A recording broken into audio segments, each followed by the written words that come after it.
বিবির জন্য প্রয়োজন চাহিদা অনুযায়ী একটা কিনে নেবেন। আপনি যখন চা খাবেন বিবির জন্য চার ব্যবস্থা করবেন, আপনি যখন মিষ্টি খাবেন বিবির জন্য মিষ্টির ব্যবস্থা করবেন, কারণ আপনি তো বিবিকে খাটান বন্ধু দাসী মনে করে, ঠিক কিনা বলেন? কাল কিয়ামতের দিন বিবি যদি আপনার এগেইনস্টে দাঁড়িয়ে যায় বাঁচতে পারবেন না, এবং বিবির এগেইনস্টে যদি স্বামী দাঁড়িয়ে যায় ওই বিবিও বাঁচতে পারবে না, ঠিক কিনা বলেন? আপনি দুই দিকেই কিন্তু কি করতে হবে? সমান বিচার করতে হবে। যেমন এক্সাম্পল, আপনার জন্য একটা ছেলের জন্য বিয়ে, একটা পুরুষের জন্য চারটা, কয়টা? আপনারে বরাদ্দ দিয়েছে আল্লাহ প্রথমে চারটা, আপনি মনে মনে ভাবেন যে আমার পক্ষে চারটা কন্ট্রোল করা সম্ভব না, তাহলে তিনটা। হুজুর ঠিক কিনা বলে? আপনি মনে করেন যে আমার জন্য তিনটা কন্ট্রোল করা সম্ভব না, তাহলে দুইটা। কয়টা?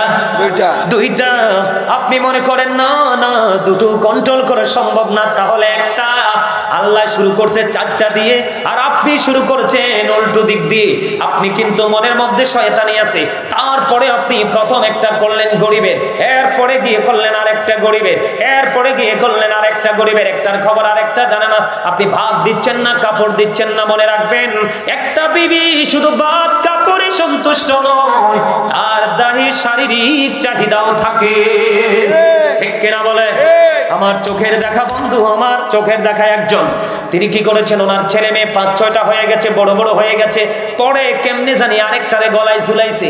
ওইটারে গলায় ঝুলানোর পরে আমার মনে পড়ে না প্রথম বিবির কাছে একটা দিনের জন্য সে গিয়েছে।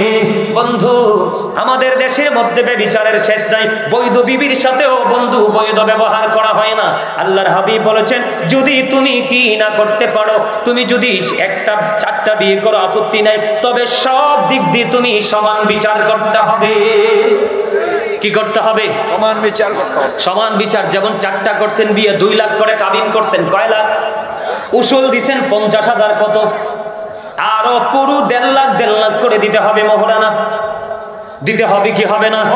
বন্ধুরে আমার, বর্তমানে আগের যুগের অনেক স্বামীরা বিবিকে মোহরানা না দিয়ে চলে গেছে।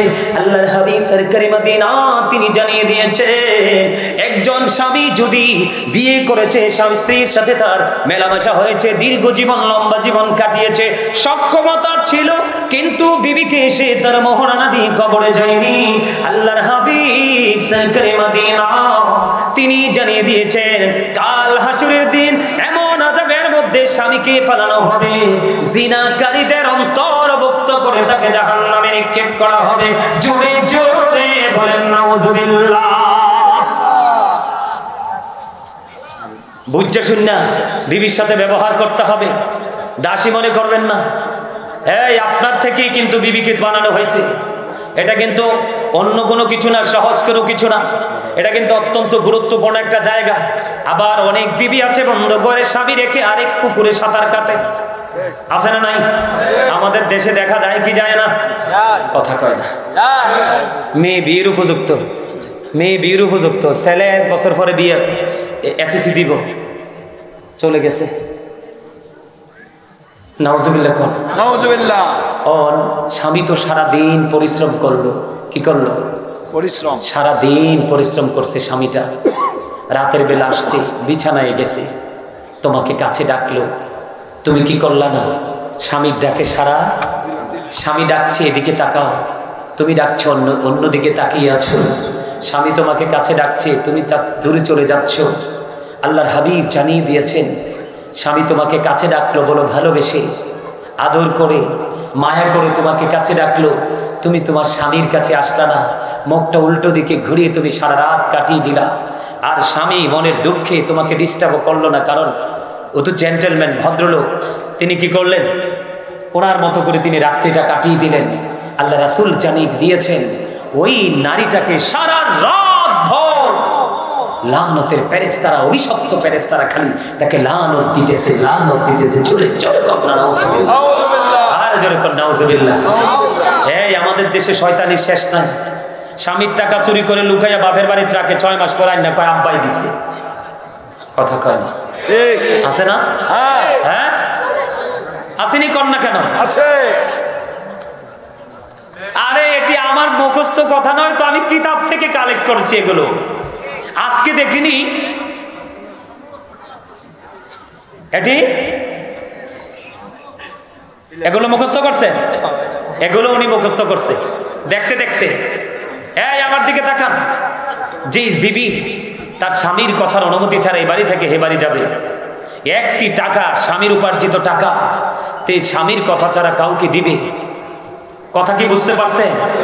ইভেন স্বামীর আমানত কথা পর্যন্ত, স্বামীর আমানত কথা পর্যন্ত অন্যের কাছে স্থানান্তর করা যাবে না। স্বামীর উপার্জিত একটা টাকা তার অনুমতি ছাড়া দেওয়া যাবে না। এই বাড়ি থেকে ওই বাড়ি যাওয়া যাবে না। আপনারা বাকিগুলো বুঝে নেবেন। কথা কি বুঝতে পারছেন? কি করবে? বাকিগুলো বুঝে নেবেন। সম্মানিত উপস্থিতি, স্বামী স্ত্রীর সম্পর্কের মধ্যে যদি কলহ থাকে, এটা পৃথিবীর মধ্যে সবচেয়ে বড় গজব। এই সংসারের মতো অশান্তির সংসার আর পৃথিবীতে একটাও নেই। আমার দিকে তাকান, ঠিক আছে? এখন এই জায়গাটা থেকে উঠে আসতে হলে আপনাকে আমাকে একটা কাজ করতে হবে। স্বামীও জেন্টেল, স্ত্রীও জেন্টেল বানাতে হলে আপনাকে একটা কাজ করতে হবে। আল্লাহ রাসূল বলেছেন, সুন্দরীর পিছনে দৌড়াইও না। কি করিও না? সুন্দরীর পিছনে এই ইসলাম বিদ্বেষী, ইসলাম থেকে দূরে থাকে সুন্দর যুবক, স্মার্ট যুবক, সুন্দর যুবতী। এই যুবক যুবতীর চাইতে কান কাটা বাদী দাসী অনেক উত্তম, যেটা ধার্মিক। জোরে বলেন না কেন? সুবহানাল্লাহ। কান কাটা বাদী দাসী। আপনি বড়লোক পাইছেন, শিক্ষিত পাইছেন, কি সুন্দরীও পাইছেন, বংশের দিক দিয়ে খুব স্মার্ট বংশ, এটাও পাইছেন, কিন্তু আপনি কি পান নাই? ধার্মিক পান নাই। রাসূল বলেছে আউট, এখান থেকে রং নেই, তাকে নিয়ে তো তুমি রঙিন কোনো কিছু আশা করতে পারো না। আর বংশ নেই, সুন্দর নাই, বড় লোক না, কিন্তু মেয়েটা অত্যন্ত আল্লাহ বলা, একেবারে দরিদ্র পরিবারে। ওই মেয়েটাকে তুমি তোমার ঘরে বউ করে নিয়ে আসো, জুরজুরে কন্যা সুবহান। তাহলে কি হয়ে যাবে? স্বামী কোনোদিন ওই এই স্ত্রী দ্বারা কি হবে না? ক্ষতিগ্রস্ত হবে না। এখন আপনারা তো বর্তমানে বাংলাদেশের যে একটা রোলস তৈরি হয়েছে, ছেলের বাবা যদি বড় লোক হয়, এটা কি মদ খায় না, গাঁজা খায় না, ইয়াবা খায়? এটার দিকে তাকাই না আমরা? তাকাই? এই বর্তমানে ম্যাক্সিমাম মেয়েরা, আজকে খবর পাইছি, আজকে আমার এক আত্মীয়, আজকে সকালে খবর পাইছি, আমার এক রিলেটিভ ফোন দিয়ে বলতেছে মেয়েটার বিয়ে হয়েছে, বিয়ে হওয়ার পরে মনে শ্বশুর বাড়িতে গেছে, একদিন না দুই দিন থেকে আবার আড়াল্লা কাটতে আসছে। আসার পরে মেয়েরা অনেক বড় লোক, ছাদের উপরে মেয়ে বসছে আর কি, নতুন বিয়ে হয়েছে, বুঝিনি তো, ছেলে মেয়ের মধ্যে একটা আনন্দ। তখন স্বামী স্ত্রীকে ছেড়ে শ্বশুর বাড়ির বিল্ডিং এর পিছনে গেছে। মেয়ে কিন্তু এটা বুঝতে পারছে, কি করছে? মেয়েটা বুঝতে পারছে, মেয়েটা স্বামীকে খুব কড়া চোখের দৃষ্টিতে নজরে রাখছে। এখন সে চাইয়া দেখে ছেলেটা নাকি মুখের মধ্যে দাঁতের গোড়ায় কি নাকি পুরাইতেছে। এখন তো মেয়ে দেখে বুঝে ফেলছে যে ছেলে তো নেশা করে। কি করে? নেশা করে ছেলে, এই লয়ে বাস হবে না। এবার ছেলে মেয়ে দৌড়ে চলে গেছে, আগে মার কাছে বলছে, মা যাইয়া বাবার কাছে বলছে যে আমার মেয়ে তো কমেন্টস করছে ছেলে নাকি নেশা করে, আজকে শ্বশুর বাড়ি এসে নেশা করছে, তোমরা এখন যাইয়া দেখো তোমাদের জামাই। ছেলে কিন্তু স্মার্ট, হ্যান্ডসাম, হিরো, পয়সার কোনো অভাব নেই। এই আমি আপনাদেরকে মনে রাখবেন বলে এখন শরীফ থেকে শরীফে একটা শব্দ বের হয়েছে না? এইটা ছিল হযরত লূত আলাইহিস সালামের জামানায় ব্যভিচার, এটাকে বলা হয় বলৎকার। ঠিক কিনা বলেন? সমকামিতা, একটা পুরুষ একটা পুরুষের দিকে আসক্ত হওয়া। আমি সব সময় বলি, the rich are not always happy, ধনীরা সব সময় সুখী নয়। বাংলাদেশের ইতিহাসে যত নষ্টামি, যত কলুষিত করার জন্য যত কর্মকাণ্ড, সবগুলো হয় বড় লোকের ছেলে মেয়ের দ্বারা। ঠিক কিনা বলেন? আমি আল্লাহু আকবার, ইয়া রাসূলুল্লাহ, জিন্দাবাদ জিন্দাবাদ। এই আমার দিকে তাকান, আমি কিতাব থেকে কালেক্ট করেছি, বড় লোকের সন্তানদেরকে সাথে গরিবের সন্তানেরা তোমরা কোনোদিন মিশবে না, কোনোদিন মিশবে না। সমাজের অভিশাপ নাকি বড় লোকের, ম্যাক্সিমাম বড় লোকের সন্তানেরা। কারণ তাদের বাবার টাকা আছে, ক্ষমতা আছে, পিস্তল আছে, তাদের লাঠিয়াল বাহিনী আছে। একটা মেয়ের ইজ্জত দিতে দেরি করে না, স্বামীর ঘর থেকে বিবিকে বের করতে তারা দ্বিধা করে না। ঠিক কিনা বলেন? আমার কথা নয় বাবা, এগুলো আমার কথা নয়, কিতাব থেকে কালেক্ট করা কথা। জিনা, ব্যভিচার আজকে সমাজের মধ্যে, বলৎকার, আপনার এই ব্যভিচার, এগুলো কিন্তু বাড়বে, সম্ভাবনা খুবই খারাপ। ঠিক কিনা বলেন? আমি পুরুষ, আমি বলে আবার মনে মনে মহিলা, এরা কোনো কথা হইল? আর ইসলামের ইতিহাসে আর ইসলামের ইতিহাস খুলেন, ইসলামের ইতিহাসে কত সৌন্দর্য আমাদের জন্য অপেক্ষা করতেছে। আপনি সেগুলো তুলে আনতে পারলেন না। আপনার কত বড় বুদ্ধিজীবী, কয়দিন আগে বড় বান্দর, মেজো বান্দর, সেজো বান্দর, ছোট বান্দর, মাঝখানে দিছে ছোট্টা বান্দর। কথা কন না কেন? কোরআন হাদিস গেটে দেখলাম মানুষের উৎপত্তি স্থল কোথায়। ওই নষ্ট বুদ্ধিজীবী, বুদ্ধি প্রতিবন্ধী কয় আমরা বলে বানর থেকে আইছি। মানা যা। সম্মানিত উপস্থিতি, এই জন্য বললাম, মেয়েটা যখন বাবাকে বললেন, বাবা বাবা হি ইজ ক্যারেক্টারলেস, যে চরিত্রহীন, তার সাথে সংসার করা যাবে না। সাথে সাথে মেয়েকে আটকিয়ে ঠিক এই জায়গায় একবারে সবকিছু ডিসকাস করে ছেলেকে বিদায় করে দিয়েছে। সাবধান, ভদ্র মেয়েকে যদি চিরদিন স্বামীর ঘরে সুখে রাখতে চান, এখনকার যুগের ছেলেদের সম্পর্কে 1000 না প্রয়োজনে 5000 বার যাচাই করবেন। যদি বিরক্ত হয় মনে করবেন এটাতে ডিস্টার্ব। কথা বলেন না কেন? আর আমি বলি, কালা মানুষ সবচেয়ে ভালো। কালা মানুষ, ছেলে বলেন মেয়ে বলেন, কালা এবং শ্যামলা এদের মধ্যে কোনো কি নাই, অহংকার নাই, আত্মগরিমা নাই। আপনি শ্যামলা বউ ঘরে নিয়ে দেখেন, একটা বেয়াদবি করবেন কি? আমি ভুল বলছি না? আপনি কালো একটা ছেলের হাতে সুন্দর একটা মেয়েকে তুলে দেন, বিবিটাকে পুতুল বানাইয়া রাখবে। আপনি আজকে আপনাদেরকে বলে যাই, আজকে স্বামী স্ত্রী দূর বিড়ালের মতো। বিড়াল দেখলেই দূরের অবস্থা কেমন হয়? জান লইয়া পালায় না? কথা কয় না কেন? কি লইয়া পালায়? এখনকার স্বামী স্ত্রী হচ্ছে ইঁদুর বিড়ালের মতো। কিসের মতো? ইঁদুর বিড়াল। একটার সাথে আরেকটার কোনো কি নাই, মিল নাই। একটার সাথে একটার কোনো মহাব্বত নাই, একটার সাথে আরেকটার কোনো শ্রদ্ধা ভালোবাসা বিনিময় করা কোনোটাই নাই। এই জন্য আপনাদেরকে বলছি, আপনারা স্বামী স্ত্রী দুজনের মধ্যে নতুন প্রজন্মের কাছে একটা মধুর বন্ধনে আবদ্ধ একটা জীবন যদি আপনারা উপহার দিতে চান, তাহলে আপনাদেরকে কি করতে হবে? ছেলে এবং মেয়ে উভয়কে অসংখ্যবার যাচাই বাছাই করবেন। এই সুন্দরের দিকে তাকাবেন না, আমি আজকে বলে গেলাম, যাচাই বাছাই করে দেখবেন। আপনাদের এলাকায় দেখবেন, আমাদের এলাকায় একটা লোক আছে, নামটা বলে যাই, ওনার নাম হলো খোয়াজ আলী। কি? খোয়াজ আলী। আমার দিকে তাকান, লোকটা ছিল এরকম খাটো। তিনি সকালবেলা পাহাড়ে যাইতো, পাহাড়ে যে লাকড়ি কাটতো, এই লাকড়ি বাড়িতে এনে কাইটটা পোজা বাইন্দা ফকির বাজার আনতো। ফকির বাজার আনি বিক্রি করে তারপরে তিনি বাচ্চাদের, ছেলে মেয়ে মিলেই ছিল 9 জন। কয়জন? ছেলে মেয়ে ছিল তার 9 জন। বড় মেয়েটাকে বিয়ে দিছে, মেয়েটা একটু কালো, ছেলেটা একটু ইনসা স্মার্ট। ছেলেটার পরে কিন্তু অনেক যন্ত্রণা ভোগ করছে। বাকি যে জামাইগুলো কালো কালো কালো কালো দেখে জামাইগুলোকে বিয়ে দিছে, মোটামুটি একটা কালো একটা শ্যামলা। বাকি যে 4টা মেয়ে অত্যন্ত ভদ্র, ছেলেগুলো নম্র ভদ্র। খাটো দেখবেন না, লম্বও দেখবেন না, তার চরিত্র দেখবেন। মেয়ের ক্ষেত্রে এবং ছেলের ক্ষেত্রে স্বামী স্ত্রীর মধ্যে যখন মিল মহাব্বত বেড়ে যাবে, তখন এদের মধ্য দিয়ে তৈরি হবে সন্তান, নুরানি সন্তান। আমার কেন বললাম, একটা মানুষের বডিতে গুরুত্বপূর্ণ 3টা জিনিস, বাকিগুলো বলবো না। কয়টা? 3টা। একটা হলো হাড়, আর 2টো হলো, একটা হলো গোস্ত আর একটা হলো রক্ত। বাবা থেকে তৈরি হয় সন্তানের বডির হাড়, আর মা থেকে তৈরি হয় সন্তানের বডির গোস্ত এবং রক্ত। এই 2টো জিনিস। এই জন্য বাবা মা যদি দুটোটা মধুময় হয়, সন্তানও হবে মধু, মিষ্টি। এটা প্রেমময়, বিবেকবান, নৌরানি। আপনার সমাজ, আপনার ফ্যামিলি, ইভেন দেশ থেকে বিদেশের গণ্ডি পর্যন্ত সে তার নূরের আলো ছড়িয়ে দিতে পারে। ঠিক কিনা বলেন?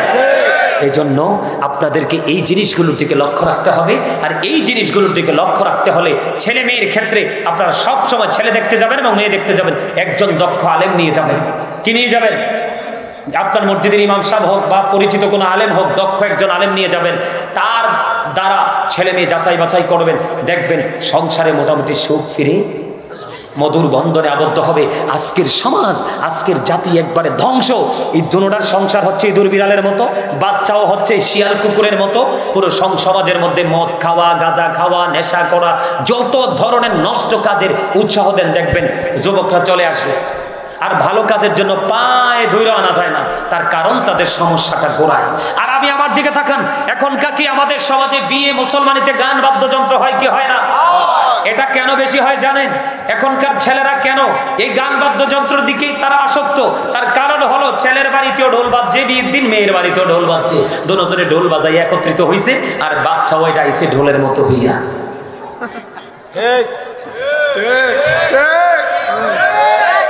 কি মিথ্যা কইছি? এই মিয়া ধরেন এটা মোবাইল, আপনি লাগাই দেন গাজী সুলাইমানের গজল। পাইলে নিরালাই গনবী, পাইলে নিরালাই, পাইলে নিরালাই গনবী, পাইলে নিরালাই, 2 কদমে চুমু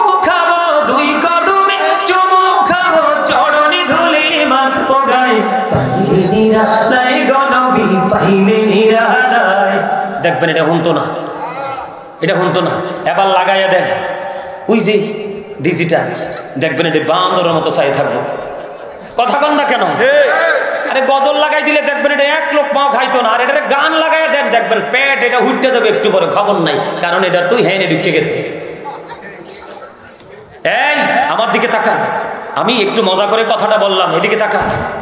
আল্লাহ রাসূল বলেছেন the music and musical instrument will be increased, গান বাদ্যযন্ত্র বেড়ে যাবে কিয়ামতের আগে, এটা কিয়ামতের অন্যতম একটা আলামত।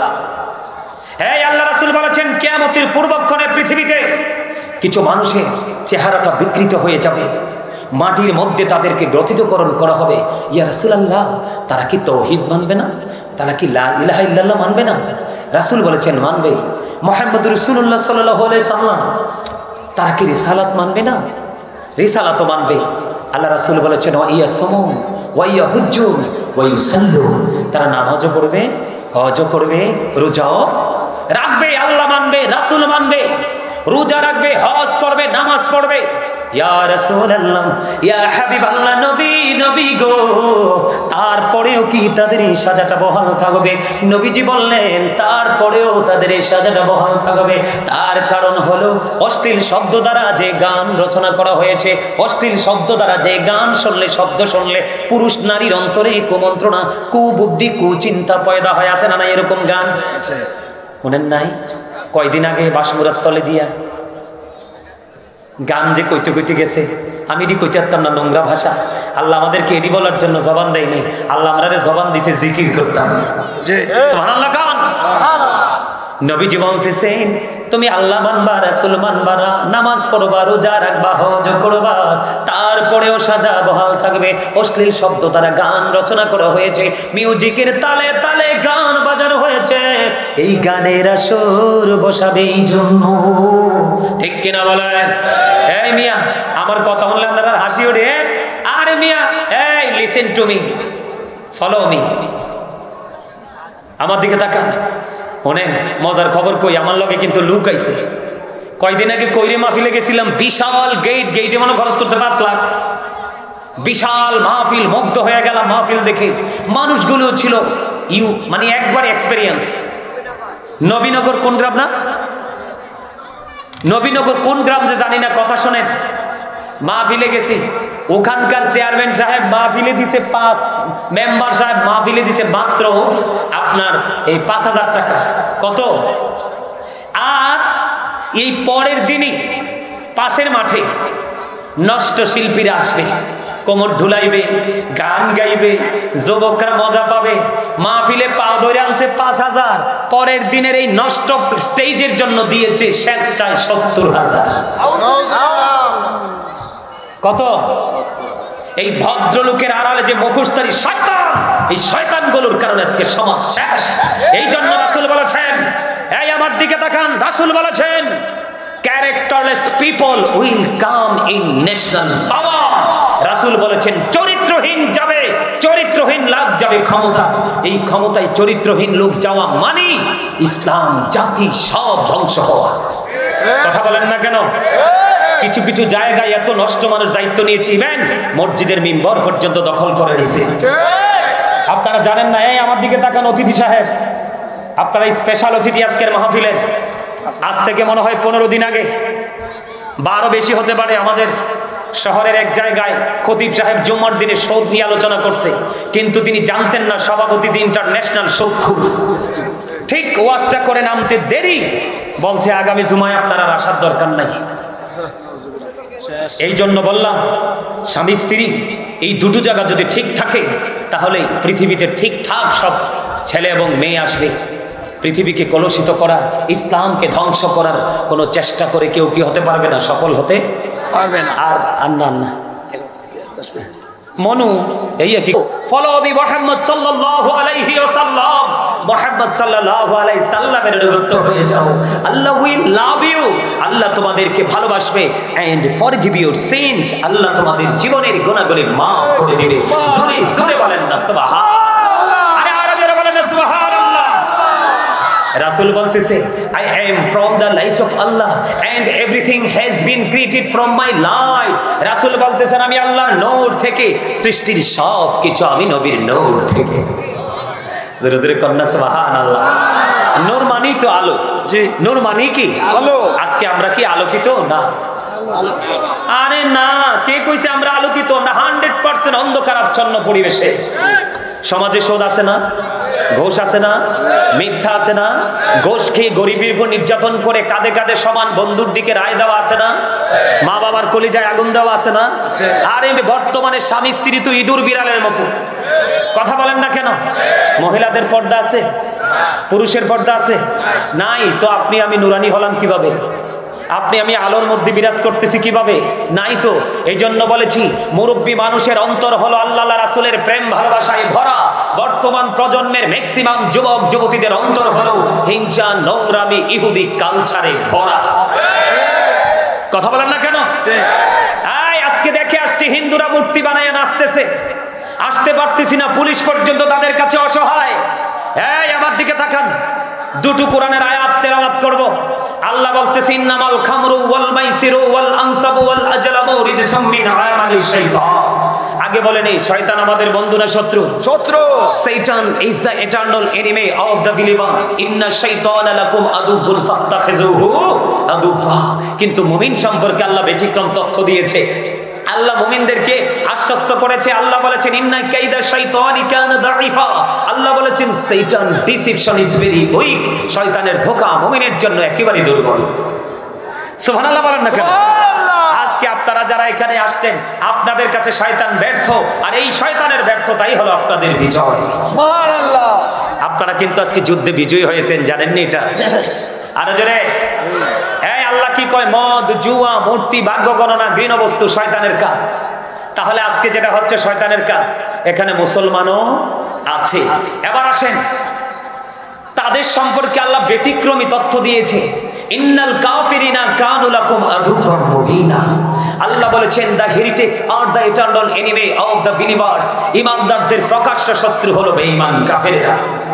আজকে আমরা মুসলমান হওয়ার পরেও অত্যন্ত লজ্জিতভাবে বলতে হয় আজকে আমাদের বাচ্চা কাচ্চাগুলো ইহুদি কালচারে ভরে গেছে।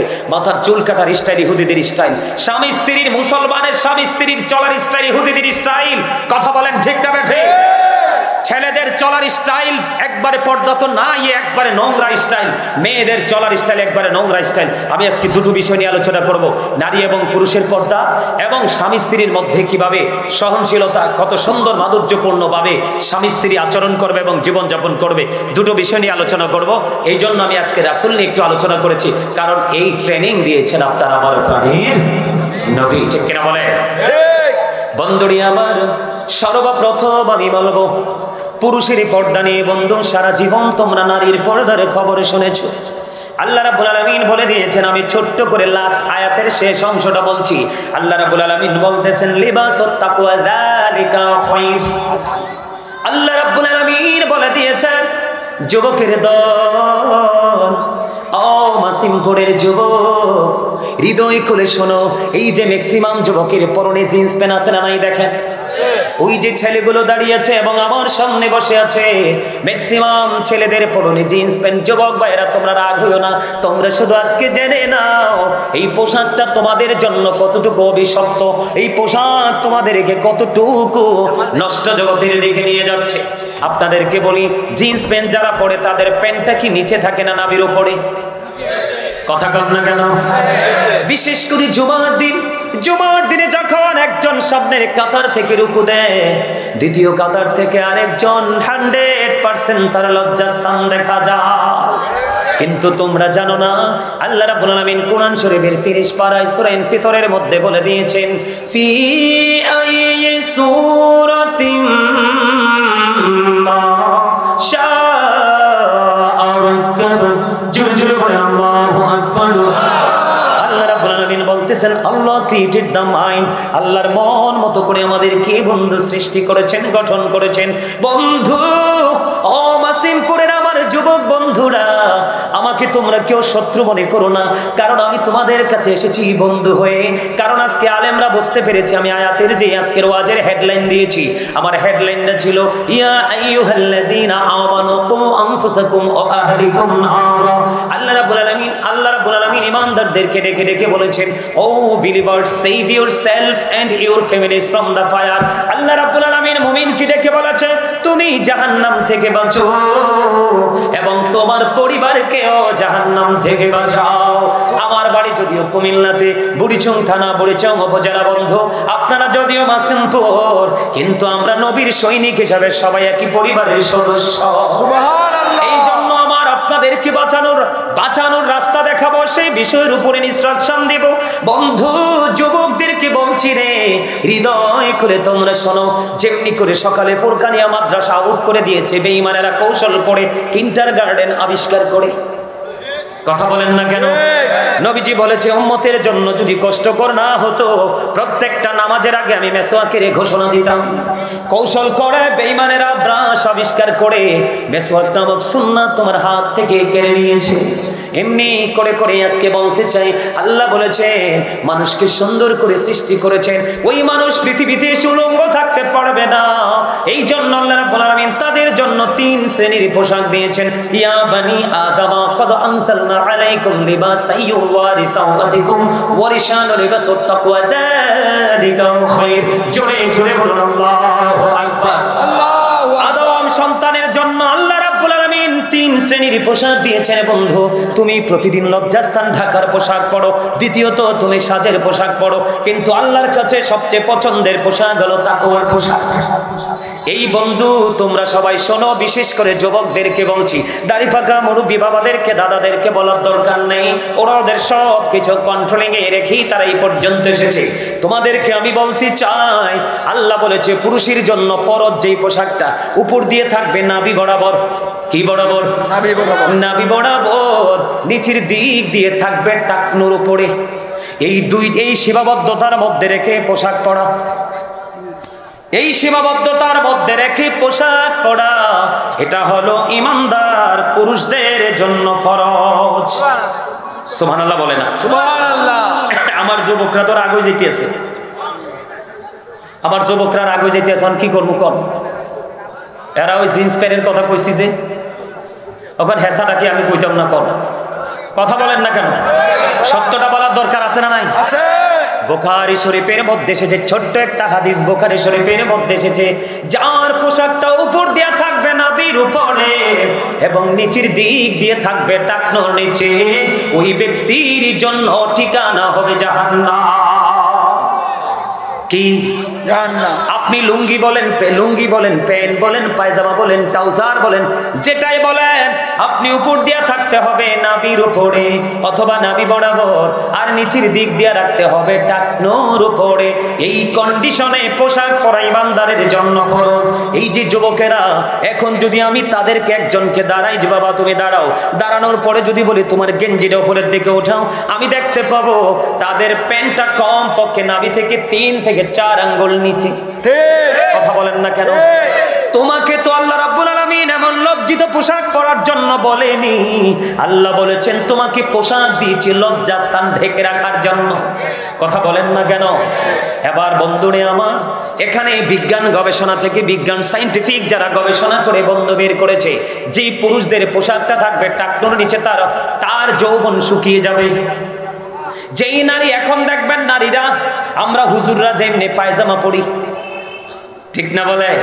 হাঁটুটার নিচে এবং টাকনু দুটোর মাঝখানে রেখে আমরা পায়জামা পরি, পরি কি পরি না? এখনকার বর্তমানে নারীদের পায়জামা পরার স্টাইল এমন হয়ে গেছে, যেই নারীর পোশাকটা টাকনুর উপরে থাকবে রে, তার যৌবন বন্ধু শুকিয়ে যাবে। বিজ্ঞান গবেষণা করেছে বন্ধুরে আমার। কোনোভাবে বন্ধু, এটা হলো পুরুষের জন্য পর্দা, উপর দিয়ে নাভি বরাবর নাভি ঢেকে রাখা, নাভি থেকে নিচের অংশটা টাকনুর উপর পর্যন্ত ঢেকে রাখা, এটা পুরুষের জন্য পর্দা এবং ফরজ। এই সীমা লঙ্ঘন করলে চলে যেতে হবে জাহান্নামে, এবং নামাজ পর্যন্ত আল্লাহর দরবারে কবুল হবে না। বুখারী এবং মুসলিম শরীফের মধ্যে এসেছে হাদিস খানা, আমার নবী, আপনার নবী, দো জাহানের বাদশা নবী, তিনি মসজিদে নামাজ পড়তেছেন, করতেছে, হঠাৎ করে এক ব্যক্তি এসে নামাজের নিয়ত বাঁধলেন। নবীজি বললেন তুমি ওযু করে আসো। তিনি নামাজ ভাঙতে বাধ্য, তিনি নামাজ ভেঙে ওযু করতে গেলেন। ওযু শেষ করে এসে তিনি আবার নামাজের নিয়ত বাঁধলেন। নবীজি বললেন তুমি ওযু করে আসো। আবার তিনি ওযু ভেঙে নামাজ ভেঙে ওযু করতে গেলেন। তৃতীয়বার যখন আবার তিনি আসলেন, নবীজিকে প্রশ্ন করা হলো, ইয়া রাসূলুল্লাহ, ইয়া হাবিবাল্লাহ, নবী গো, বারবার কেন বলছেন তাকে ওযু করার জন্য? নামাজ ভেঙে ভেঙে ওযু করতে যায়। নবীজি বলে দিয়েছেন তার পোশাকটা শরীয়তের সীমা লঙ্ঘন করেছে। আল্লাহ রাব্বুল আলামিন যেই কন্ডিশন দিয়েছে রে, সেই পোশাকের কন্ডিশনটা আল্লাহর কন্ডিশনের মধ্যে নেই। এই কন্ডিশন ভেঙে ফেলেছে। সে কিয়ামত পর্যন্ত নামাজ পড়তে পারবে, আল্লাহর দরবারে তার নামাজটা কবুল হবে না। এখন যারা চালাক যুবক তারা বলবে, হুজুর নিচের দিক দিয়ে টাকনোটা আমি বটে ফেলবো, উপরে উঠিয়ে ফেলবো। আমি পাল্টা তোমাদেরকে প্রশ্ন করব, তুমি নিচের দিক দিয়ে কেটে ফেলতে পারবা অথবা নামাজের সময় বটে ফেলতে পারবা, তবে নামাজ পড়া অবস্থায় প্যান্টটা নিচে দিয়ে বটাও বন্ধু যুক্তিযুক্ত নয়। এই জন্য তোমাদেরকে আমি বলবো, তুমি নিচে দিয়ে বটে নিলা, আমি 1 মিনিটের জন্য মেনে নিলাম, কিন্তু উপরটা তুমি বৈধ করবা কেমনে? কথা বলেন না কেন? কারণ পৃথিবীর কোনো কেউ বলেনি, আমি কোরআন থেকে কালেক্ট করেছি বন্ধু। তাহলে কি বোঝা যায়? আমরা অন্ধকারের মধ্যে আছি, আলোর মধ্যে নেই। কথা বলেন না কেন? আরো জোরে বলেন, আমরা কিসের মধ্যে আছি? এবার এখানে আবু বকর সিদ্দিক রাদিয়াল্লাহু তাআলা নবীজিকে প্রশ্ন করলেন, ইয়া রাসূলুল্লাহ, ইয়া হাবিবাল্লাহ, নবী গো, ও প্রাণের নবী, জানতে বড় মনে চায় গো। আমি আবু বকর সব সময় আমার কাপড়টা টাকনোর উপরে রাখি, কিন্তু মনের অজান্তেই দেখি একটু লৌস হয়ে নিচে চলে আসে। এই মুহূর্তে আমি কি করব? আমি কি সাজার অন্তর্ভুক্ত হব? নবীজি আবার ডাক দিয়ে বললেন, রে আবু বকর, যারা ইচ্ছে করে করে অহংকার করে করে টাকনোর নিচে ঝুলিয়ে ঝুলিয়ে পোশাক করে, তারাই আসবে অপরাধের আওতায়। যেমন হঠাৎ করে আপনার লুঙ্গিটা, প্যান্টটা, পায়জামাটা, ট্রাউজারটা টাকনোর নিচে চলে গেল, আল্লাহ বলে দিয়েছে উপর দিয়ে রাখতে হবে নাভি বরাবর, নিচের দিক দিয়ে রাখতে হবে টাকনোর উপরে। আমার তো মনে না, এটা তো নিচে চলে গেছে, আপনি সঙ্গে সঙ্গে উঠিয়ে ফেলবেন। এটার নাম হলো তাকওয়া।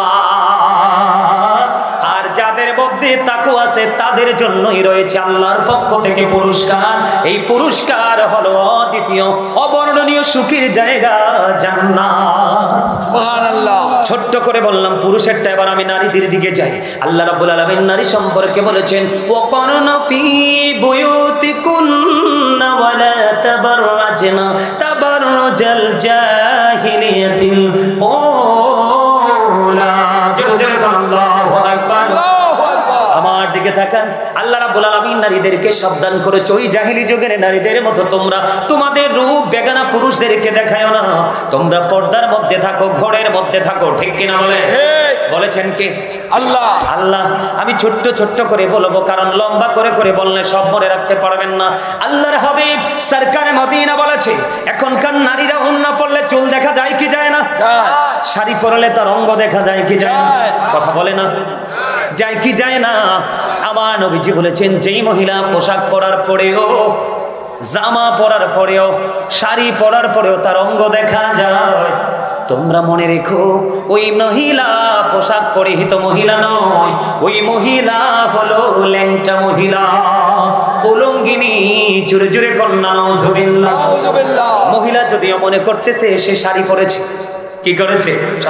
সে যদিও মনে করে 3 পিস পড়েছে, সে যদিও মনে করে সে 1 পিস পড়েছে, যদিও সে মনে করে, কিন্তু তার অঙ্গ যে দেখা যায় এটা কিন্তু সে ফিল করতে পারতেছে না। পোশাক পরার পরে তোমার অঙ্গ দেখা যায়। রাসূল বলেছে ওই মহিলা পোশাক পরিহিত মহিলা নয়, ওই মহিলা হলো উলঙ্গিনী। নাউজুবিল্লাহ বলে না? নাউজুবিল্লাহ। আর জোরে কোন নাউজুবিল্লাহ। আল্লাহর হাবিব বলে দিয়েছেন, নারীদেরকে বলে দিয়েছেন, নারী হলো গোপনীয় জীব। নারী কি? গোপনীয়। গোপনীয় জীব। তারা যখন গোপনীয় থাকে প্রকাশ্যে আসে, তার মানে তারা পর্দা ছেড়ে যখন কেউ লাগায় ঠোঁটে কপালে টিপ, কেউ দেয় ঠোঁটে লিপস্টিক, কেউ দেয় পায়ে আলতা, কেউ পরে পেন্সিল শু, আবার এমন টাইট ফিটিং বোরকা পরে কষাই পিছন দিক দেখলে বুঝতে পারবে তার বডিতে গোস্ত কতলা আছে। আছে না নাই? আছে। বোরকা পরো তার তোমার বডিকে সুরক্ষিত রাখার জন্য, ঠিক কিনা বলে? কিন্তু এখন এমন বোরকা পরে কসাই দেখলে বুঝবে তার বডিতে গোস্ত কত কিছু আছে, কত কত মন হবে, ঠিক কিনা বলে? আপনাদের কাছে খারাপ লাগতে পারে, বলে হুজুর এমন ভাবে কথাটা বলছেন কেন? কারণ এই মহিলাগুলো হলো ভাইরাস। কথা কয় না? আজকে যদি মহিলারা পর্দা করে চলতো, তারা যদি তাদের অঙ্গ প্রত্যঙ্গ ঢেকে রাখতো, এই সমাজ কোনোদিন নষ্ট হতো না। কথা বলেন না কেন? তারা শপিং কমপ্লেক্সে যায়, জনগণের মাঝে যায়, আমার বানানো কথা নয়। আল্লাহর হাবিব বলেছেন তারা পুরুষদের দৃষ্টি কেড়ে নেয়। তখনই তার আজকে না হয় কালকে, কালকে না হয় পরশু, তাই মহিলাগুলো দর্শনের শিকার হয়। কথা বলেন না কেন? যেই মহিলাগুলো পর্দা করে এবং মাদ্রাসায় পড়ে, সব সময় পর্দা করে চলে, দেখবেন তাদের দিকে চোখ তুলে তাকাই বড় সাহস কোনো যুবক পায় না। বন্ধুরি আমার নবীজি বলে দিয়েছেন, যে নারীগুলো পর্দা থেকে বের হয়ে যখন প্রকাশ হয়ে যায় রে, তাদেরকে দেখলে শয়তান উকি ঝুঁকি দেয়। এবং পুরুষকে গায়েল করার জন্য, মনে রাখবেন, আমার দিকে তাকান, একজন পুরুষ হলো বেগানা, আরেকজন নারী হলো বেগানা, দুজনই অপরিচিত। দুজন যখন নির্জনে একত্রিত হয়, থার্ড পারসন হয় শয়তান, তখনই জিনা ব্যভিচারে লিপ্ত হয়ে যায় নারী পুরুষ। এই জন্য বন্ধু আমার রাসূল বলে দিয়েছেন, যাদের স্বামী কাছে নাই, যাদের স্বামী বাড়িতে নাই, যাদের স্বামী তোমার আঙিনায় নাই, তোমরা কখনোই সুন্দর জামা পরিও না, কখনোই তোমরা সাজগোজ করিও না, কারণ যেই কোনো সময় যেই কোনো পুরুষের দৃষ্টি তোমার দিকে আসতে পারে। আজকে সেই সংস্কৃতি কি আমাদের মধ্যে আছে? এই জন্য বলেছি আমরা আলোর মধ্যে নেই, অন্ধকারের মধ্যে আছি। আমাদের মধ্যে, এটার মধ্যে কিন্তু পুরুষরাও একটু দায়ী। বলে কেমন দায়ী? যেই বিবিকে দেখবে অন্য পুরুষের সাথে কথা বলে, বেগানা পুরুষের সাথে কথা বলে, ইসলাম যার সাথে দেখা করার জন্য বৈধতা দেয়নি এমন পুরুষের সাথে কথা বলে, ওই স্বামী দেখার পরেও যদি বিবিকে বারণ না করে, ওই স্বামী হয়ে যাবে দায়ুস। চলে যাবে নাউজুবিল্লাহ। ওই স্বামীর জন্য বরাদ্দ জাহান্নাম। বন্ধুরে আমার, বেপর্দাশীল নারী যারা, তাদের জন্য আর ভয়ঙ্কর খবর। পূর্ব বাজার ঘুরলে দেখা যায়, আমরা যারা পুরুষ আছি, আমাদের এক জোড়া একটা গেঞ্জি, না হয় একটা শার্ট, না হয় একটা পাঞ্জাবি, না হয় একটা লুঙ্গি, না হয় একটা পায়জামা। কথা কন না কেন? আমরা পুরুষের গেঞ্জি, শার্ট, পাঞ্জাবি, এরকমই তো, লুঙ্গি, প্যান্ট, সীমিত কিছু পোশাক, আর পুরো কমপ্লেক্স জুড়ে দেখা যায় শুধু নারীদের প্রোডাক্ট। কথা কয় না? আমি কেন বলছি জানেননি?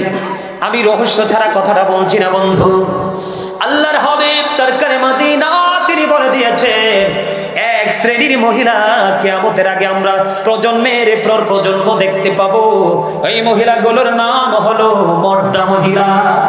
যেই মহিলাগুলো পুরুষের পোশাক পরবে, পুরুষের মতো চলাফেরা করবে, জোরে জোরে বলেন নাউজুবিল্লাহ।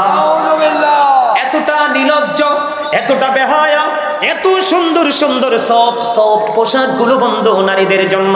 পুরুষ শপিং কমপ্লেক্স জোরে বরাদ্দ, তাদের এত সুন্দর সুন্দর জিনিসের দিকে তাদের নজর নেই। পুরুষের একটা ব্লেজার, এটার দিকেও নজর আইছে। পুরুষের একটা শার্ট, এটার দিকেও নজর আইছে। পুরুষের একটা গেঞ্জি, সেটার দিকেও নজর আইছে। কথা কন না কেন? আমি কি ভুল বলেছি? বন্ধু, জিন্স প্যান্টটাকে যারা যুবকরা, আমার জীবনে জিন্স প্যান্ট পরি নাই, তোমরা যুবক ভাইরা যারা পড়ো, তোমরা আমাকে একটু বলো, জিন্স প্যান্টটাকে শক্ত না নরম? শক্ত। অনেক ভার না? আমি বলি নারীদের বডিটা হলো অত্যন্ত নরম, সফট। এটাকে ফুল বানাই আল্লাহ পাঠাইছে বন্ধু। বলে হুজুর ফুল কেন বললেন? যেই নারী স্বামীর কথা মতো চলবে, 5 ওয়াক্ত নামাজ পড়বে, লজ্জাস্থানের হেফাজত করবে, রমজান মাসে রোজাগুলো রাখবে, ওই নারীর জন্য আমার রাসূল বলেছেন 8টা জান্নাতে খোলা থাকবে। সে যেটা দিয়ে মন চায় সেটা দিয়ে ঢুকতে পারবে। তাহলে নারীদের জান্নাত সহজ কিনা? নারীরা যেমন সফট, তাদের কাপড়গুলো সফট।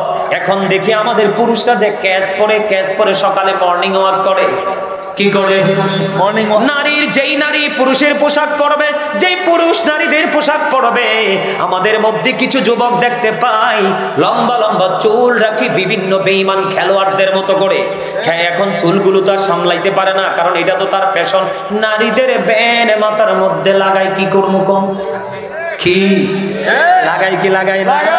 এটা আমার কথা নয়, আমার রাসূল বন্ধু বলে গেছে। সিম্পল এক জোড়া জুতাও যদি নারীটা পুরুষ পরে, পুরুষেরটা নারী পরে, আল্লাহ রাসূল বলেছে ওই উভয় দলই অভিশপ্ত। নাউজুবিল্লাহ। নাউজুবিল্লাহ। আর জোরে কোন না নাউজুবিল্লাহ, আর জোরে বলেন না নাউজুবিল্লাহ। বন্ধু সবচেয়ে বড় দুঃখজনক হলো পুরুষদেরকে ধাক্কা দিয়ে নেমে যায়। শোনেন, আমাদের কুমিল্লাতে, আপনারা তো নিশ্চয়ই শহরে যান কি যান না?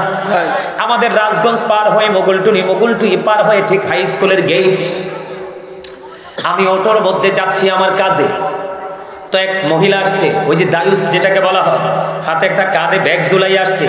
তো আয়সা আমাকে বলতেছে প্লিজ, আমাকে বলতেছে আপনি একটু সিটটা চেঞ্জ করেন। আমি বললাম ওই তো সামনের সিট খালি আছে, আপনি ওখানে যান। কয় আপনি কি সিটটা চেঞ্জ করলে সমস্যা আছে নাকি? কয় না।